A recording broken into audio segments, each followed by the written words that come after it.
l'évangile de Marc. Je vous ai dit que c'était l'évangile le plus court, 16 chapitres. Et quand j'ai commencé mes études, on disait que c'était l'évangile le moins bien construit. Or, c'est pas vrai. Il est superbement construit. Écoutez bien. On commence par premier verset, premier chapitre. Commencement. Commencement. C'est Bereshit. C'est le premier mot de la Bible. Au début. Le premier verset de la Bible, de l'Ancien Testament. Commencement de l'évangile de Jésus, Christ, Fils de Dieu. Eh bien voilà toute la structure de l'évangile de Marc. Jésus, on va le découvrir du chapitre 1 jusqu'au chapitre 8. Et puis, il va nous emmener découvrir ce que c'est qu'être fils de Dieu. Et ça, c'est de 8 à 16. Vous voyez que c'est super bien construit. Tout au début, Jésus va avoir du succès, les gens vont se précipiter vers lui, etc. Les apôtres seront super fiers de lui, ils ont l'impression d'être un peu les groupies d'une star. Et puis à partir du chapitre 8, ça va basculer, 8, 9, ça va basculer. Jésus va donner le noyau, vraiment le centre de son évangile, de l'évangile de Marc, pas la même chose pour les autres évangiles, mais il va donner le centre du centre entre 8 et 9. On va comprendre ce qu'est vraiment être fils de Dieu. Et là, les apôtres ne sont plus vraiment d'accord du tout. Ils aimaient avoir du succès, mais cette idée de partir dans un chemin d'impuissance, parce qu'on peut dire que de 1 à 8, c'est le chemin de puissance. Ça, les choses marchent, ça fonctionne, on a du succès, youpi, youpi. De 8 à 16, progressivement, il y a de plus en plus d'obstacles. Il y a de plus en plus de gens qui veulent le mettre à l'épreuve. Jésus est de plus en plus confronté à l'opposition jusqu'au moment où, je vous ai dit, Jésus, Christ, c'est Pierre qui va le dire au chapitre 8, tu es le Christ, jusqu'au moment où, au pied de la croix, le centurion va dire Fils de Dieu. Celui-là était vraiment le Fils de Dieu. Donc, le chapitre 1 nous donne la structure. 1, Jésus, que je découvre jusqu'au chapitre 8. Là, Pierre va dire « Oh, tu es le Christ ». Et à partir de là, il va falloir comprendre ce que Jésus, là où Jésus veut nous emmener, parce que pour le découvrir, ce n'est pas que les facilités, ce sont les épreuves. Et on arrive jusqu'au chapitre 16, où là, ce centurion, effectivement, va dire la dernière partie, le dernier morceau de ce premier verset, « Fils de Dieu ». Celui-là, vraiment, était fils de Dieu. Alors, voilà, ça, c'est en gros la structure. Je vous propose de commencer, je vais feuilleter rapidement quelques chapitres au début, pour découvrir un petit peu de quoi il s'agit. Quelques clés. Je vous conseille de le lire, évidemment, mais avant notre première rencontre, je crois qu'il y aura une rencontre visuelle, voyons un petit peu quelques clés pour titiller votre curiosité. Vous savez que chapitre 1, Jésus va être baptisé. Vous voyez, je saute quelques versets, mais peu importe, vous allez les lire, les versets entre, mais c'est juste pour vous donner quelques clés, ou juste quelques petits éclairages pour donner l'envie. Voilà. Et donc, il vit une expérience à son baptême, une expérience spirituelle forte. Peut-être que quelques-uns d'entre vous ont déjà vécu une espèce de fulgurance, mais Dieu était là, je ne le savais pas, comme dit Jacob dans l'Ancien Testament. Dieu était là. Eh bien, c'est l'expérience que fait Jésus. Alors, comment dire ça? On va prendre des images que les Hébreux connaissent. Les cieux qui s'ouvrent, la colombe, tous des signes. Mais ne vous arrêtez pas aux signes. Entrez vraiment Jésus. Et Jésus est seul. C'est Jésus qui voit, Jésus qui entend. Les autres, non, ils continuent à papoter. Ils sont en train d'entourer Jean-Baptiste. Ils défilent pour se faire baptiser. Jésus, lui, vit un moment extrêmement intense. Tellement intense qu'il va partir au désert. Il faut qu'il fasse Et très vite, là au désert, Jésus va rencontrer toutes les tentations que nous traversons tous les jours. C'est avoir cette expérience mystique qu'il a eue ne nous permet pas d'échapper au mal et aux tentations du mal. Et d'ailleurs, on va retrouver cette question du mal tout le long de l'Évangile. Vous savez, Jésus, il est venu nous parler, enseigner, remettre les gens debout, et on va le voir tout de suite, très vite d'ailleurs, et troisième chose, chasser tout ce qui entrave l'humain, tout ce que les esprits mauvais, comme on va dire à l'époque, mais tout ce qui nous rend captifs de notre écran, ou de nos manies, ou de nos tocs, ou de nos... peu importe, tous ces machins qui font qu'on n'arrive pas à être pleinement humain, pleinement libre aux enfants de Dieu. C'est ça, Jésus part au désert pour digérer cette expérience extraordinaire et être confronté au problème du mal. Et il sort de là et il va rencontrer, alors, donc ça je viens de vous parler du verset, donc chapitre 1, du verset 9 à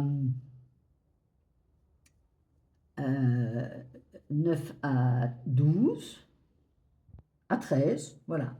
De 9 à 13, c'est quelques versets que je viens de vous commenter. Et puis, Jésus va sortir du désert et il se sent vraiment porté, poussé, imprégné, inspiré par l'Esprit. Et il va commencer à se dire, mais tout seul, Jésus, c'est jamais tout seul. Jésus, c'est une communauté. C'est pour ça que c'est chouette, vos petites fraternités, parce que c'est en communauté avec Jésus. Donc, il ne s'imagine absolument pas de partir, moi tout seul, partir sur les chemins. Et qu'est-ce qu'il va rencontrer? C'est extraordinaire. Je vous dis, j'adore l'évangile de Marc, parce qu'il est tellement exceptionnel. Bref, il rencontre deux personnes. Et là, je suis au verset 16, toujours du chapitre 1. Comme il passait le long de la mer de Galilée, il voit Simon et André en train de jeter le filet dans la mer. Vous voyez, les pêcheurs, ils jettent le filet et puis ils rassemblent. Ils jettent, ils prennent et ils rassemblent. Et c'est exactement ce que Jésus avait envie, c'est créer des communautés, comme ces pêcheurs, ce qu'ils font, c'est ça. Et Jésus continue un peu, et il voit Jacques, fils de Zébédée, Jean son frère, et qu'est-ce qu'ils sont en train de faire? Ils sont en train de réparer les filets. Eh bien, Jésus les prend évidemment, rassembler et réparer. C'est ce qu'il va faire toute sa vie. Et c'est pour ça qu'il engage ces quatre. Et ce n'est pas par hasard non plus que ce sont chaque fois des frères, des communautés. De nouveau, on revient à vos petites communautés. L'importance des petites communautés est soulignée dès le départ chez Marc. Alors, je passe un petit peu. Alors moi, je suis un peu fan un tout petit verset encore au chapitre 1. Mais il y a plein de choses qu'on pourrait dire. Je ne devrais même pas passer le reste, mais voilà, je craque pour la belle-mère de Pierre, la belle-mère de Simon-Pierre. Moi, je suis fan de cette femme parce qu'à un moment donné, dans la vie de famille, un de nos gendres a quitté son boulot pour lancer un nouveau truc complètement comme ça. Il a lâché tout pour se lancer comme indépendant. Il avait 4 enfants, une épouse, et nous, on était en train de se dire qu'est-ce qui va se passer et comment il va nourrir ses enfants en lançant son truc. Enfin, on était franchement un peu inquiets. Et à ce moment-là, il se fait que j'ai lu l'évangile de Marc, une fois de plus, et je suis tombée sur ces versets-ci. Ils allèrent, donc ils quittent la synagogue, je suis au verset 29, et ils vont avec Jacques et Jean dans la maison de Simon et d'André. Or, la belle-mère de Simon était couchée, elle avait de la fièvre. Et moi, je me suis dit, en fait, je sens bien cette femme, non d'une pipe. Simon, qui est chef d'entreprise, une entreprise de poissonnerie, là, une pêcherie. quand vous voyez sa maison, ce n'était pas une toute petite maison, donc il devait avoir des ouvriers avec lui. Et voilà qu'il s'en va pour quitter sa famille. Il a été certainement marié très jeune et il avait des enfants, c'est obligatoire. Et il quitte sa famille pour suivre une espèce de va-nu-pied qui se balade partout et qui va nourrir sa famille. Et qui va se nourrir sa famille? Moi, j'imaginais la colère de cette femme qui dit, mais et quoi? Et en plus, non seulement Simon s'en va avec cet homme, mais il le ramène à la maison. Ah non, non, too much, c'est too much. Hein. Ah non. Hein. Et j'imagine bien cette colère de cette femme qui lui donne de la vapeur, de la fièvre, peu importe.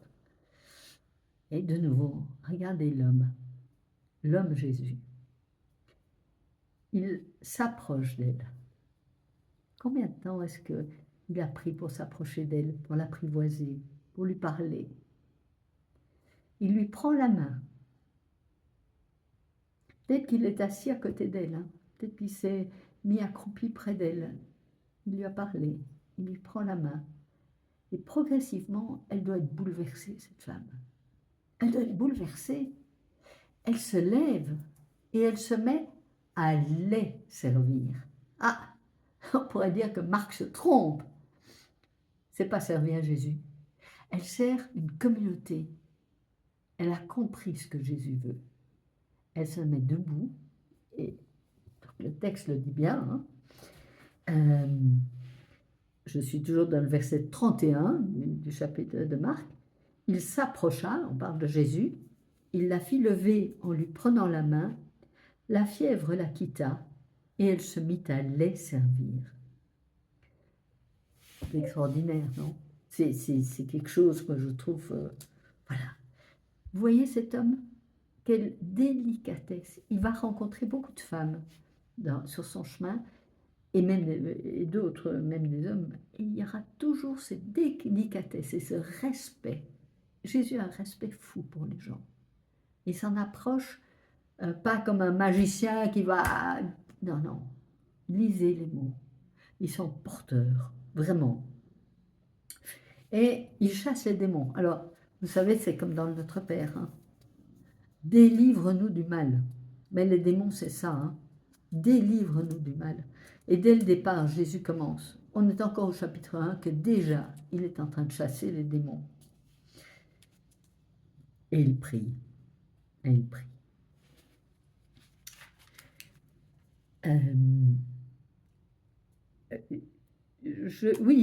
Encore dans le chapitre 1, un lépreux s'approche de lui. Alors, nous, on a une idée très précise d'un lépreux. Hein. C'est médical, on connaît, ça, on perd les doigts, le bout du nez, le truc, le machin, c'est un peu horrible à voir, enfin bref, on connaît.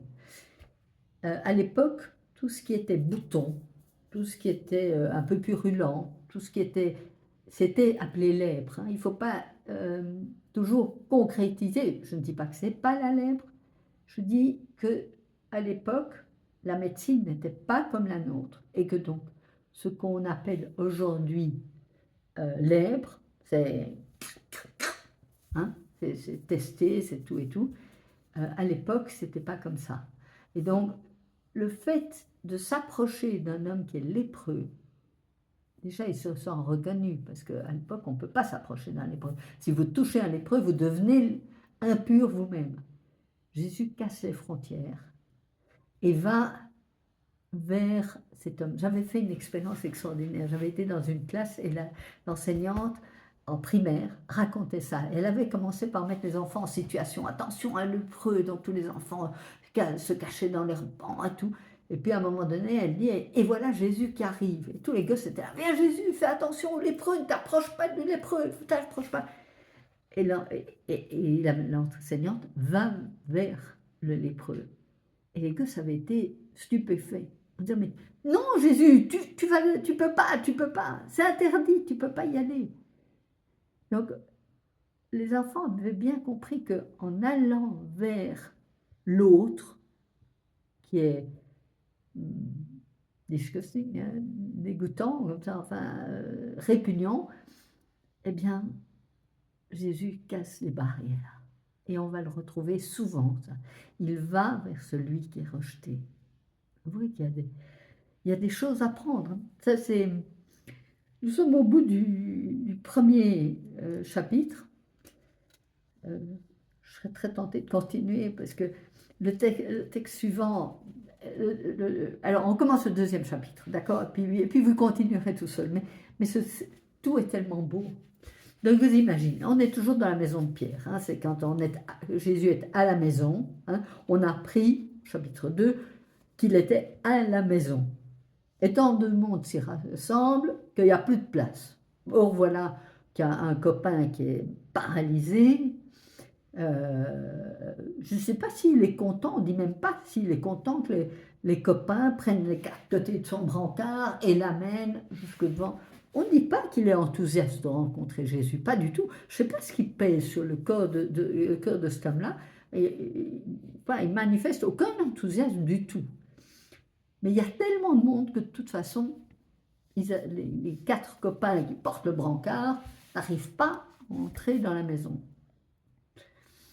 Et ces gars-là, ils vont prendre l'espèce d'escalier raide qui monte sur le toit. Vous savez, ces espèces de toits plats, on dort en haut la nuit, mais ce n'est pas un escalier de cardinal, hein, ce machin, c'est un truc raide.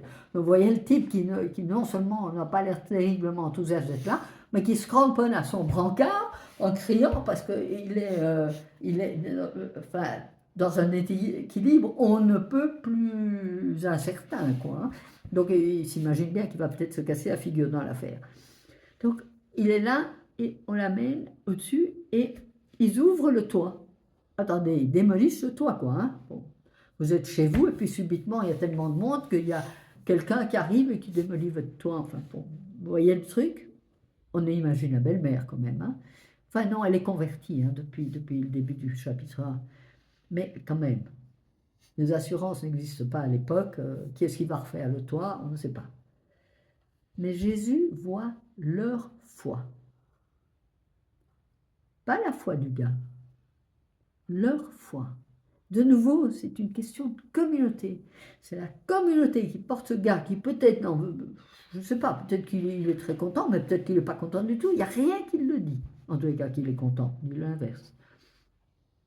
Et il est amené dans cette maison où tout le monde est coincé.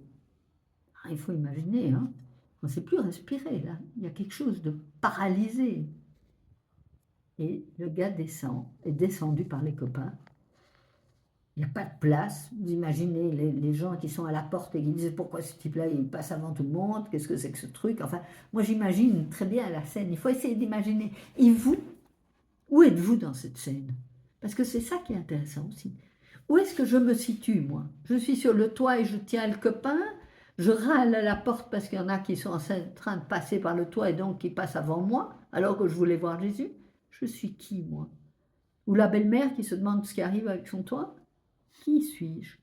Ou peut-être ceux qui sont dedans, coincés dans cette maison et qui sont en train de juger ce qui se passe. Hein?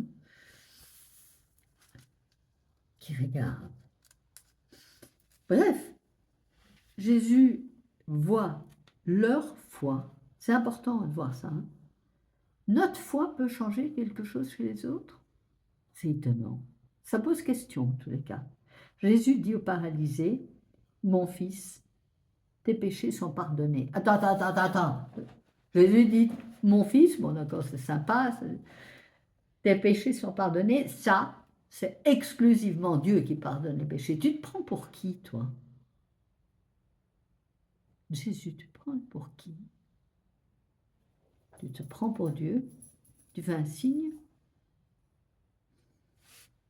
Quelques scribes étaient là et raisonnaient dans leur cœur. Pourquoi cet homme parle ainsi, blasphème? Qui peut pardonner les péchés, sinon Dieu seul? Vous voyez l'atmosphère qu'il y a dans cette maison? Une espèce de tombeau étouffant. Un tombeau étouffant? Attendez, ça me rappelle quelque chose. Je vais faire un coq à l'âne. Je voudrais vous lire les 8 premiers versets du dernier chapitre, du chapitre 16. Ça va aussi nous envoyer dans un tombeau. Écoutez bien, parce que c'est vraiment passionnant. Enfin, pardon de vous dire écoutez bien, mais vraiment ça vaut la peine. Quand le sabbat fut passé, Marie de Magdala, Marie mère de Jacques et Salomé, les trois qui étaient là quand on a crucifié Jésus et les trois qui étaient là quand on l'a mis au tombeau. Ces trois-là achetèrent des aromates pour aller l'embaumer. Et de grand matin, le premier jour de la semaine, elles vont toutes à la tombe, le soleil étant levé. Elles se disaient entre elles, mais qui roulera la pierre de l'entrée du tombeau? Et levant les yeux, elles voient que la pierre est roulée. Or, elle était très grande. Entrées dans le tombeau, elles virent, assis à la droite, un jeune homme, vêtu d'une robe blanche, et elles furent saisies de frayeur. Mais il leur dit, ne vous effrayez pas, vous cherchez Jésus de Nazareth, le crucifié. C'est clair comme carte d'identité, ça. Hein? C'était bien lui qu'elle cherchait. Il est ressuscité, il est relevé. Il n'est pas ici. Voyez l'endroit où on l'a déposé. Mais allez dire à ses disciples et à Pierre, il vous précède en Galilée, c'est là que vous le verrez, comme il vous l'a dit. Elles sortirent et s'enfuirent, loin du tombeau, car elles étaient toutes tremblantes et bouleversées. Et elles ne dirent rien à personne, parce qu'elles avaient peur. Ça, c'est la vraie fin de l'évangile de Marc. La suite a été rajoutée beaucoup plus tard, parce que c'est bizarre comme fin, et c'était un peu particulier. On n'a pas accepté l'idée que les femmes ne bougent plus et qu'il ne se passe rien. Tiens, on est de nouveau comme dans un tombeau, il ne se passe rien. Les femmes étaient toutes tremblantes, bouleversées, elles ne disent rien à personne parce qu'elles avaient peur. Point. Le silence tombe. Et qu'est-ce qui se passe? Rien. Plus rien. Plus rien. Non, elle ne parle pas. N'essaie pas de rattraper la sauce. Elle ne parle pas. Ce qui est passionnant avec Marc, c'est qu'il joue avec avec nos pieds, peut-être avec notre cœur plutôt. Il dit, regardez, les femmes n'ont rien dit. Et vous, lecteurs, est-ce que vous allez bouger? Est-ce que vous allez retourner en Galilée pour voir où est Jésus ressuscité? C'est bien ce que le jeune homme dit. Il vous précède en Galilée, c'est là que vous le verrez comme il vous l'avait dit. Donc, l'évangéliste propose au lecteur d'aller au chapitre 1 et d'aller à la poursuite ou à la recherche de Jésus ressuscité.